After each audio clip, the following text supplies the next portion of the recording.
It is 4:05, so we'll go ahead and get started. Thank you all for joining us for our live cultural teaching. My name is Tarisha Greyhorse. I'm the program director for Friends of the Children Sapa.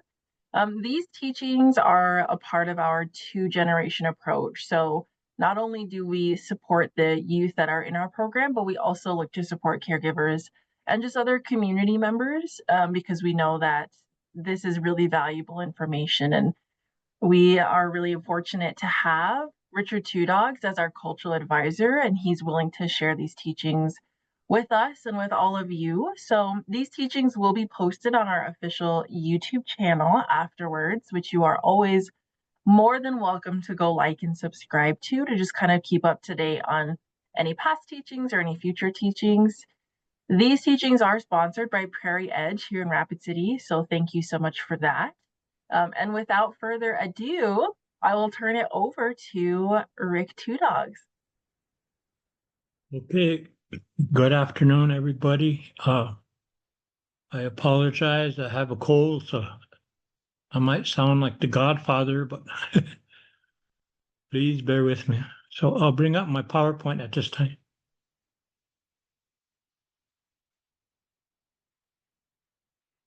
Let me know if you see it.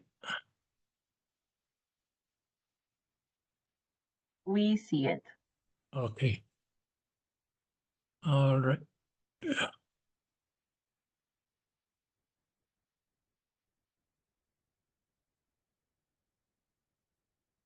Okay, so this is the female rite of passage, and in our language we say Ishnati Awichalawampi. So it means Ishnati is to dwell alone, and Awichalawampi is to sing over them. So this is a rite of passage of our people. And we see here there's 1,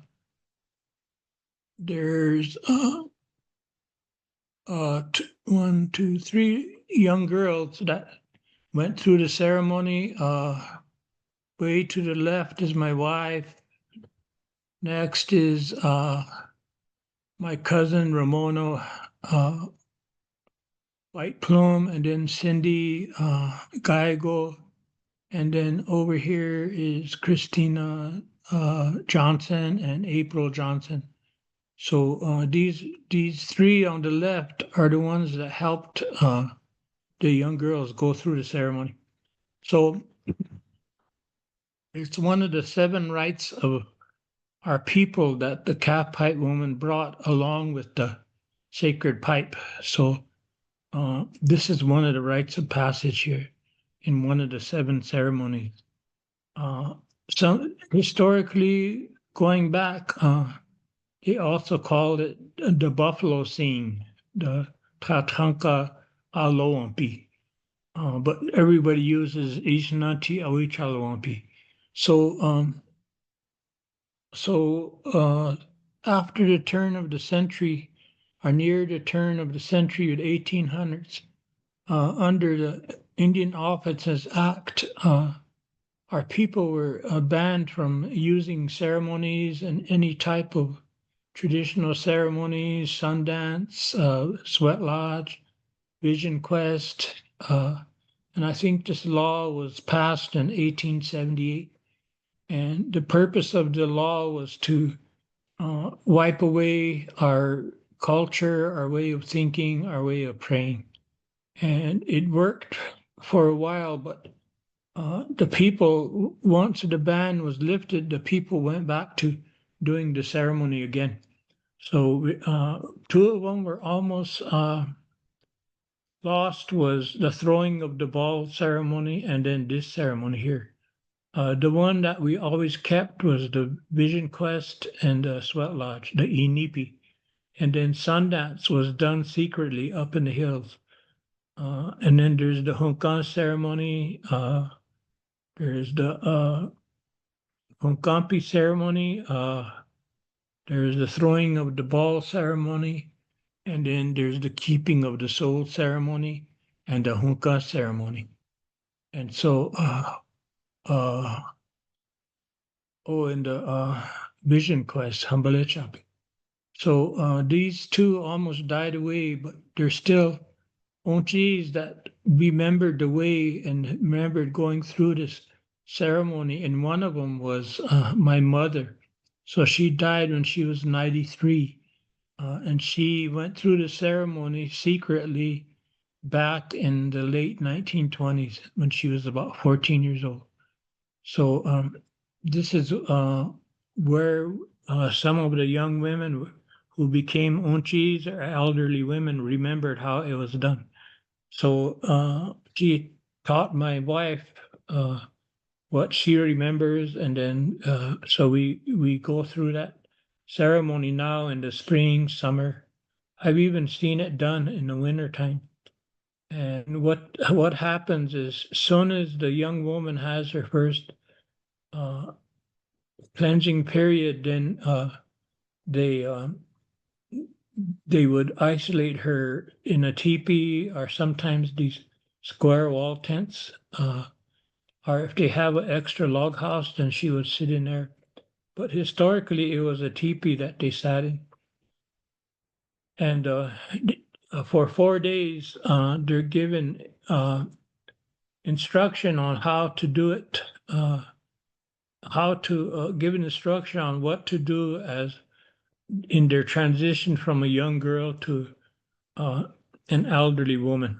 So, uh, so again here, it was brought by Patesami when she brought the sacred pipe. With it was the instructions on a Vikorska, like a young woman, how she's supposed to conduct herself. So she's given 4 days of instruction, so she would sit and dwell alone in this teepee for 4 days, and then the unchis, the older women, would come in and give them instructions on how to conduct themselves.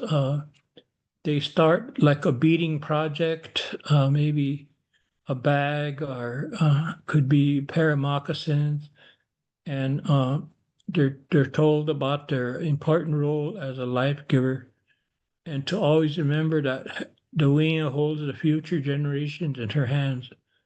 And they talk to her about under her transition from Wichinchala to Wikoshkalaka. So Wichinchala is a little girl or a girl, and then Wikoshkalaka is a young woman. So one of the things that is taught is that whenever they start a project like a pair of moccasins or a bag or any kind of beadwork like that, even like fringing a shawl, whatever they start out, they have to finish it because they say that that shapes the future of your life.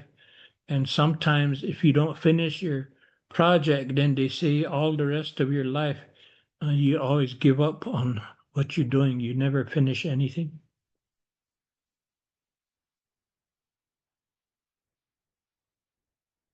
So we chose Oina Jitopa, 4 parts to the ceremony. So she enters the teepee as a Wichinchala and emerges as a Wikoskalaka. So one of the things she does is lights a fire on the last day. And the purpose of this is that they say that in our teachings that this woman is the keeper of the fire. So she builds the fire to cook and to warm the teepee. And what is interesting about this is when my mother died and we buried her and we went back to her home, it was cold in her. Even though the heater was going, it was cold. And there was like a presence missing. Of course, it was her, but what she took with her was that sacred fire. And so it happened with my mother-in-law too. So it seems like that no matter how you heated the house up, it would remain cold. So that's an example of how the fire is symbolic of their lives as mothers, as the matriarch. So they are given 4 days of instruction by elder women.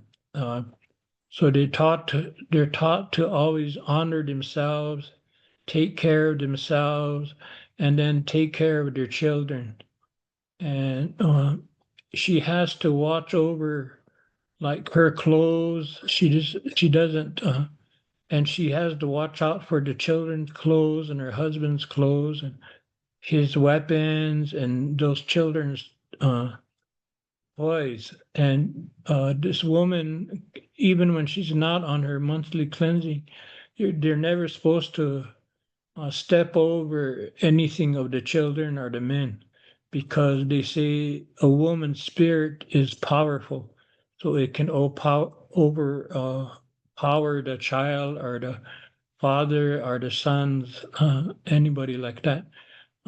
Their power overpowers theirs, and then they can actually become sick.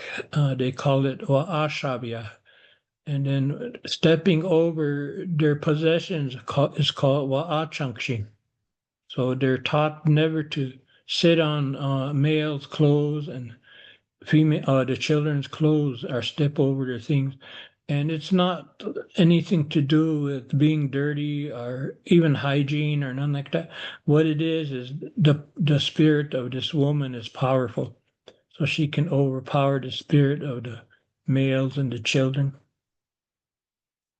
And of course, they learn the significance of the fire.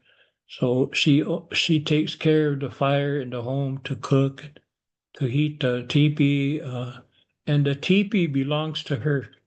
So historically, the women were the ones that set up the teepee, and there's teachings behind this teepee, what the poles symbolize, and the covering, and the picket pin, how you nail the teepee down at the bottom. They call it a wihumpaspa in our language.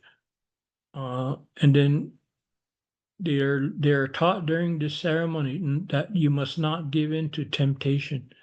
So there's a spirit called Tathanka Ganashkia, and this spirit of this buffalo, they said, used to exist, and uh, when a lot of times hunters and different people traveling would encounter these buffalo, and they were like, mentally there was something wrong with them, so they attacked anything and anybody they saw.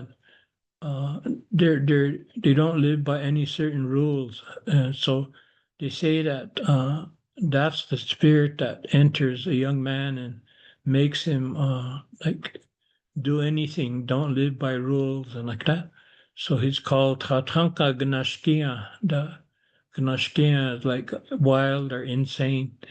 And so whenever they have the Ishnati Awichalompi, they have a young man represent that buffalo, the crazy buffalo, or the Tatanka Ganashkia, and uh, he's the one that tries to tempt young women.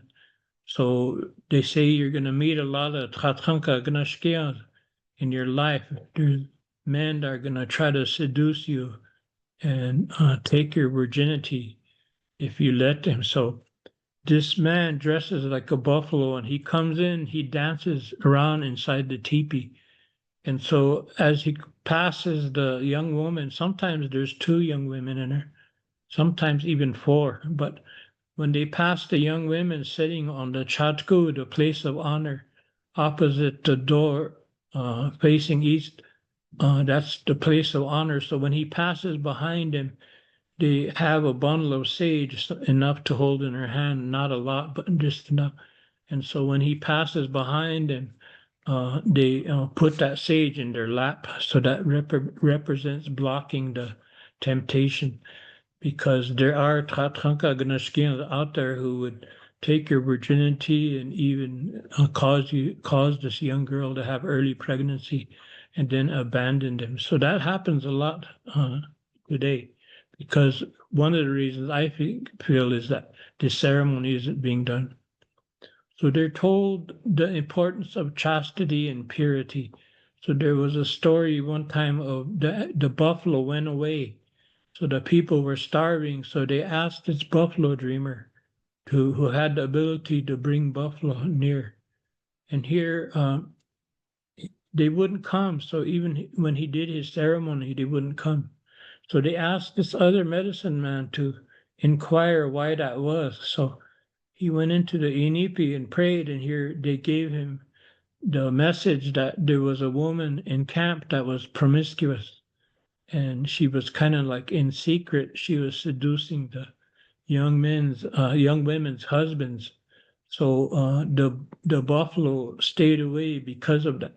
So they banished her from camp. They let her go with her relatives, and so she moved away. And they say the buffalo um, came back after that, and the hunger stopped. So that's importance of chastity and purity. And then, like I said earlier, you have to complete a project during these 4 days. So the young girl works on something, some kind of a project, crafts or like that. So beadwork or quill work or something like that. So on the fourth day, the Ampetu Ichitopa, elders enter teepee to give teachings for the fourth day. Wikoskalaka is dressed in new traditional clothes, uh, reminded that she is entering a new time in her life. Her hair is braided, and her part, peoza it's called, is painted red. And then to symbolize her transition into adulthood, her braids are moved to the front from the back. So a long time ago, when girls were still Wichinchala, not young girls yet, they would wear their braids hanging down the back. But once she was painted and her hair was braided and painted, the part in her hair is painted red. Her braids are moved to the front. So then she lights the fire in the teepee, signifying that she takes of the fire in the home, takes care of the fire in the home. And then what I mentioned earlier, Tratranka Gnashkia dances into tempt her, dances into the teepee to tempt her. So uh, one of the things that is really important is that it's stressed upon a young woman not to have sexual relations uh, with a young man that is not her husband. So that's why today there's a lot of early pregnancies and uh, children being born, and a lot of times the father isn't mature enough to stick around and become a father for that child. So there's a lot of single mothers raising children today.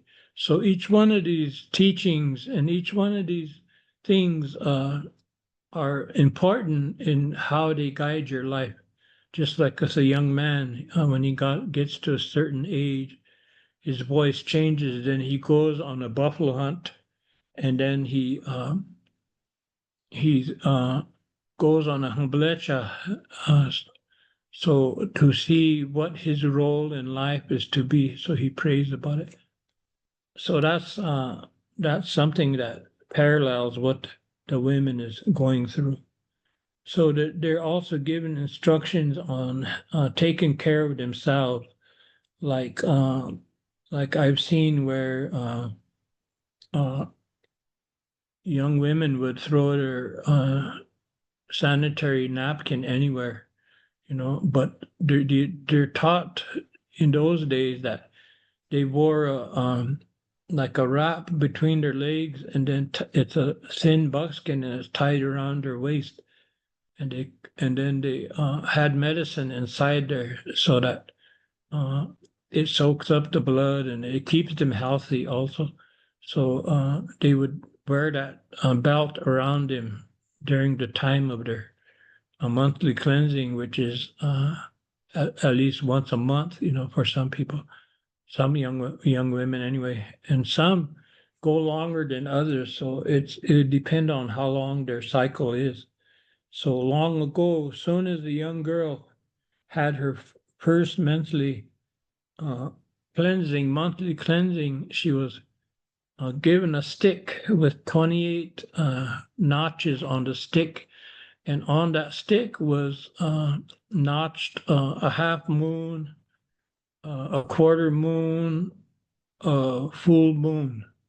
So they would mark the time. So there was 28 notches altogether from one end to the other, and that's how they marked their time. So they know exactly. So they slide this piece of buckskin along the notches till they start, and then they stop there. So they could pretty much gauge most of the time when their monthly cleansing is going to come. So they would stay away from ceremonies or anybody that's taking medicine from the medicine man, they would stay away from them. Because, like I said one time in the teaching, they overpower and neutralize that medicine.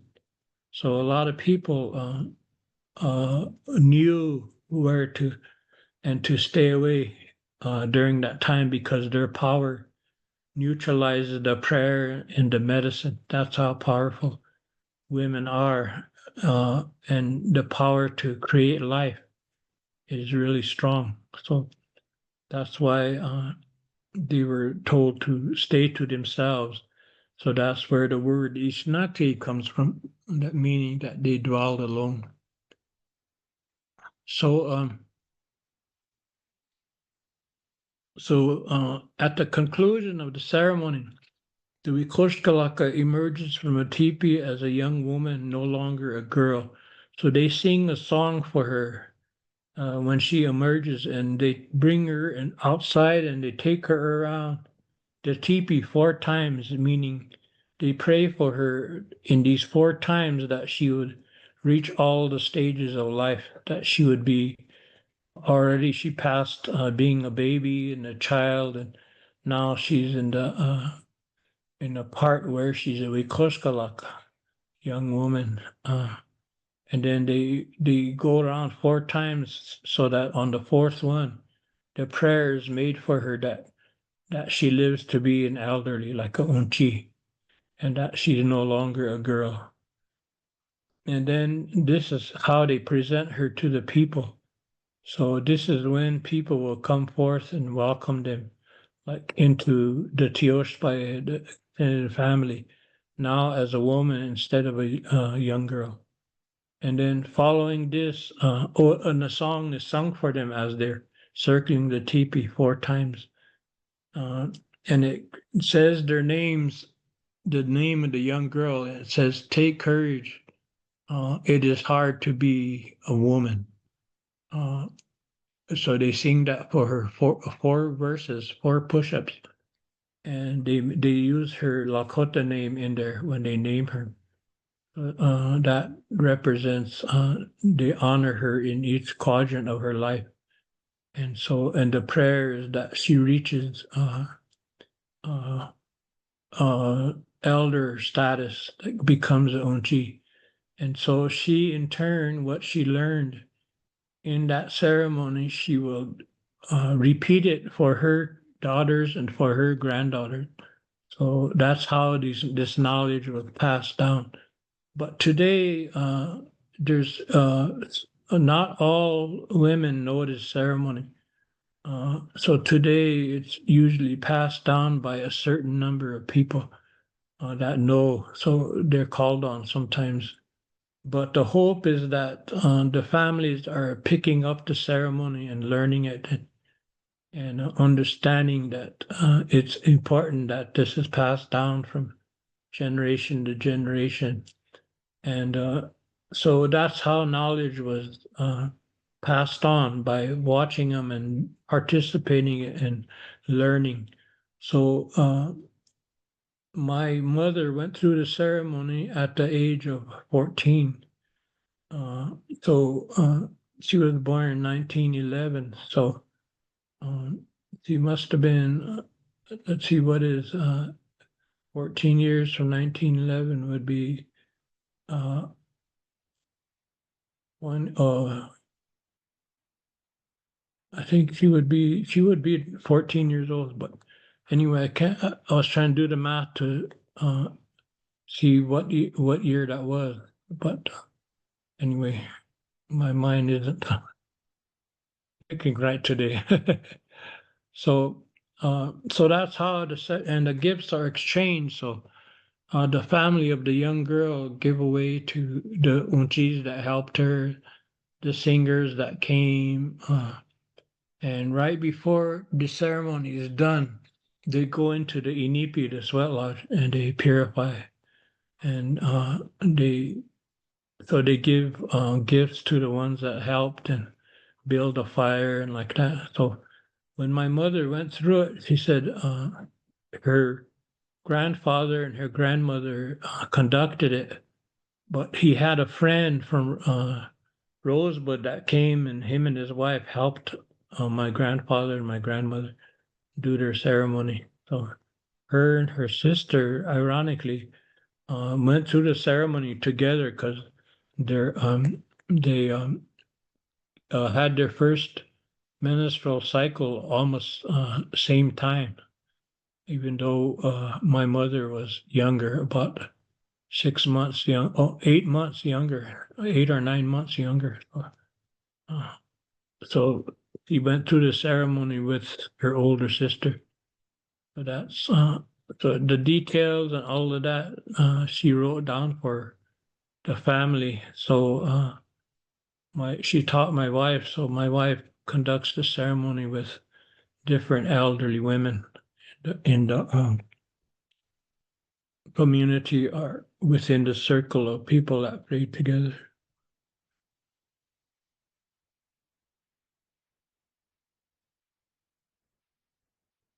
So that pretty much ends the presentation.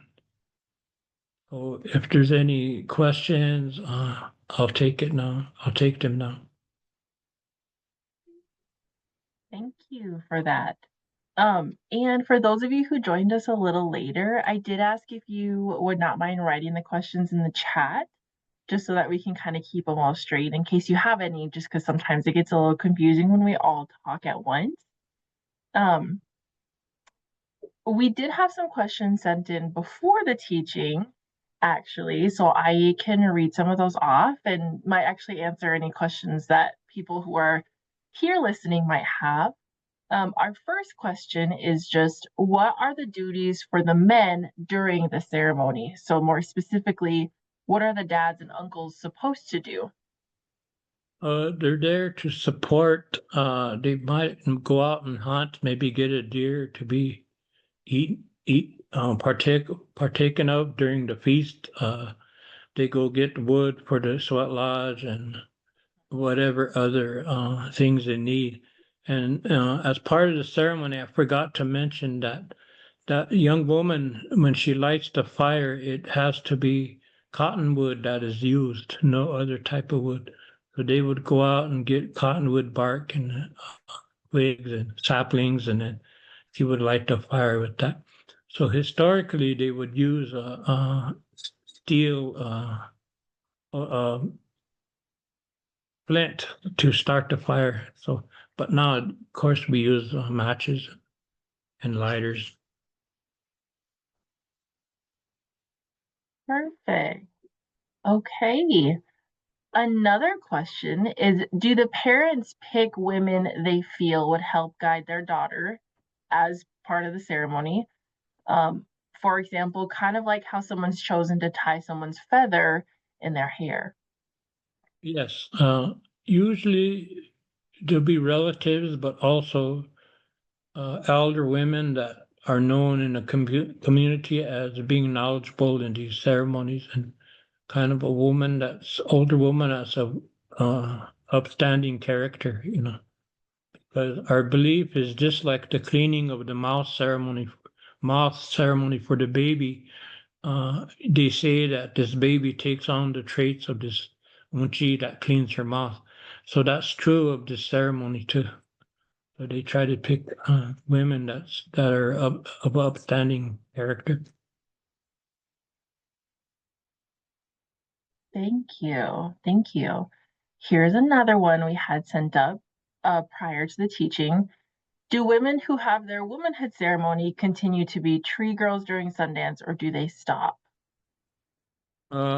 They can continue to be tree girls as long as they're not on their monthly cleansing during the ceremony, and if they remained virgins. Okay. And this was a question I thought was very helpful from someone. What are things that have had to change for today's ceremony to fit into this modern life we live? Well, for a long time, I remember growing up and into the 60s and 70s, they had to adapt like using a canvas wall tent because not everybody had teepees at one time. And there's more and more people getting them and going and harvesting the poles and like that. So they're more available. But uh, today, there's more and more people that have them, and then they have access to buffalo meat too, where at one time you couldn't get it unless you went to like Custer State Park or Wind Cave and bought it from, and very few meat markets sold it at one time. So the popularity of the buffalo, because they realize it's healthy, people use it now, you know. So I remember there was a old man that that belonged to the Native American church, and he had a big teepee, so people used to borrow it from him. So they would be able to set up the teepees for the ceremony.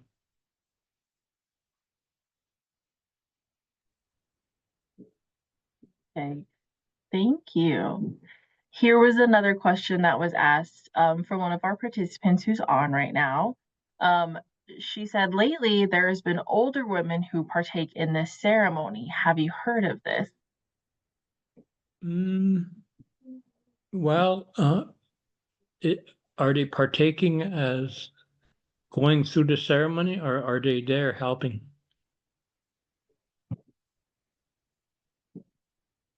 She says, yes, going through the ceremony. Oh, yeah, I've heard of it. I've never seen it, but I've heard where some young women that weren't very old, maybe in their late teens, go through the ceremony because they missed the opportunity when they were young.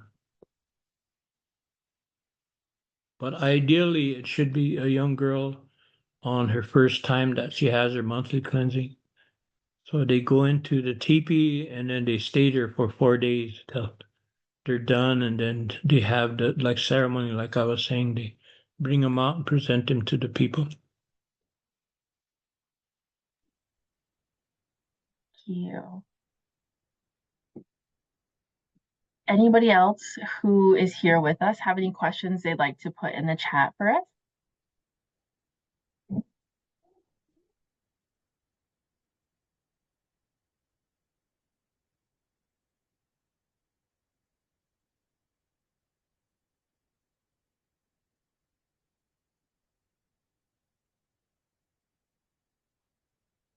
Here was a question. Are the women selected by the elders or the family?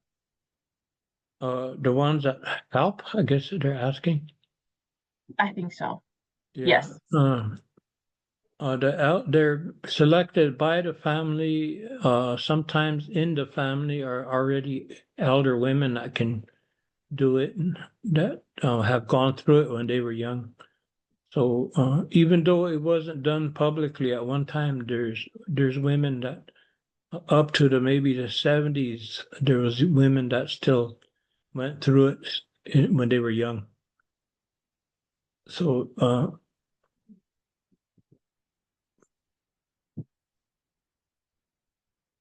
Perfect. Thank you. Here's another question. So, how long after the first monthly cleansing should a young girl complete this ceremony? within 4 days. So I know of families, and my wife reminded a lot of young people, young women that have daughters She says to them, even when they're like 6, 7 years old, start getting ready for her ceremony because it's inevitable and it's going to happen. So a lot of people are prepared ahead of time.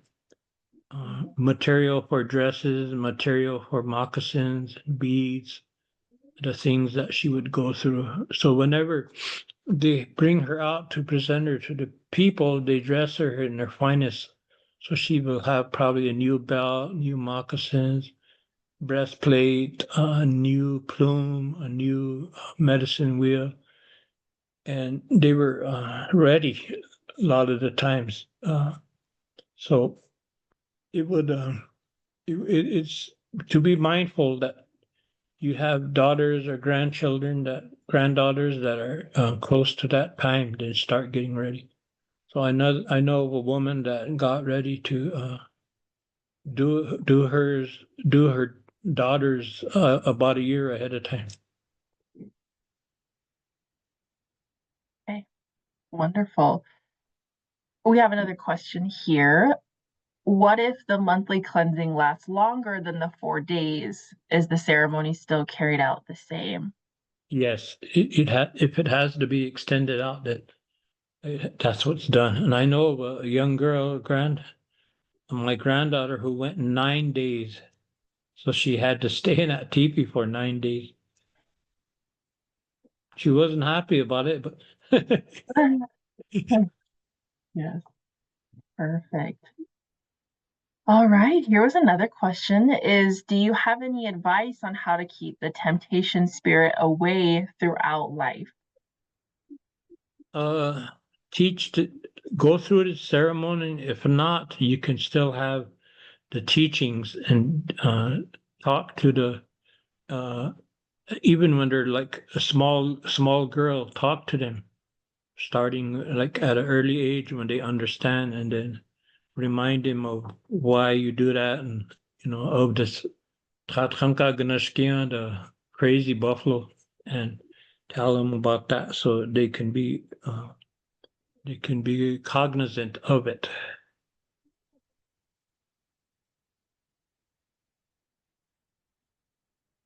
Thank you.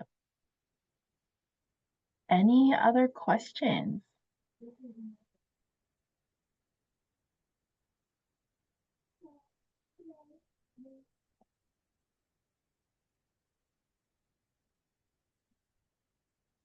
Here's a question. For those who live far away, can the ceremony still be done if the cleansing has started? Yes, it still can be done. Uh, but like I said, it's best to prepare ahead of time.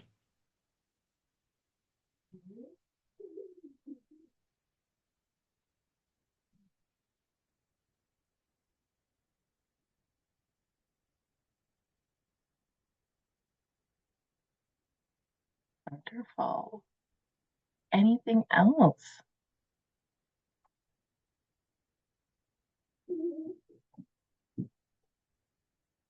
I'm seeing a lot of wopulas in the chat, Lola, so thank you so much for this.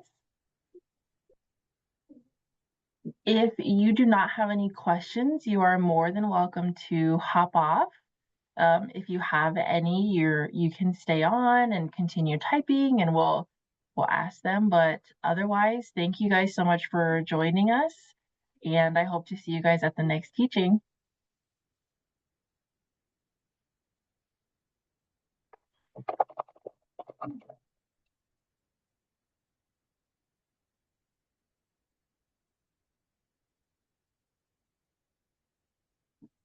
Here's another question, Lala, from people who are still hanging around.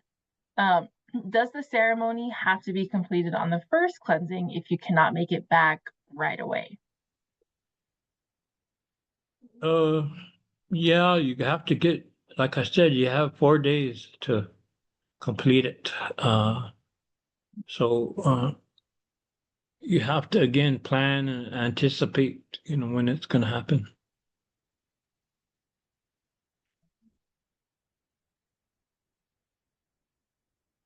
Here's another question for you.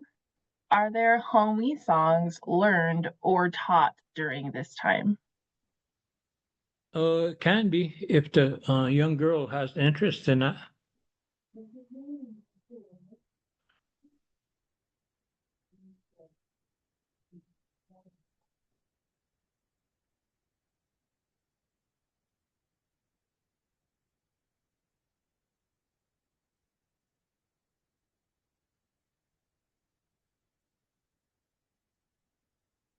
Waiting to see if we get any more questions.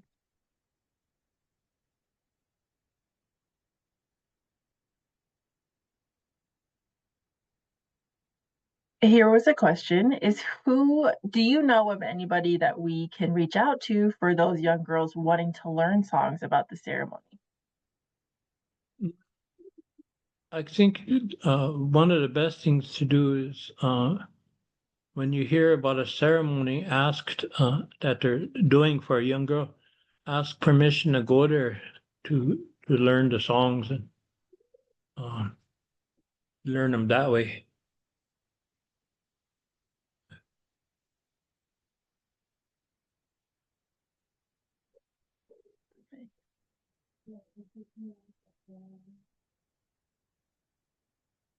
Here is another question. Do girls tend to have their ceremonies together, or is it just for one girl and one family at a time? Usually, it should be one girl at the time that she starts her monthly cleansing, but I've seen where and heard of where they put like several young girls together to complete their ceremony together. And I think that's because it's more like convenience for the families and the people conducting the ceremony. So some of those were probably way after their first monthly cleansing, but uh, that's, I guess, the best they could do in that way, you know. And then some people financially can't afford it by themselves, so they go in with other families and then they would put their resources together.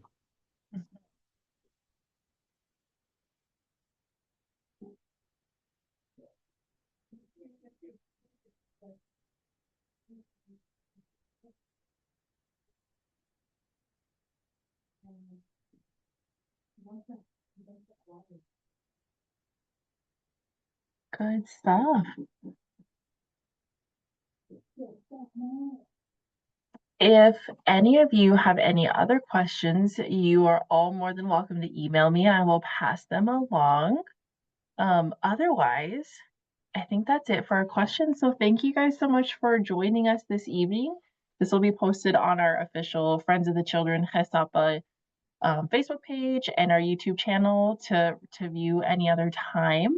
But otherwise, I hope you all have a wonderful evening and a happy and safe Halloween.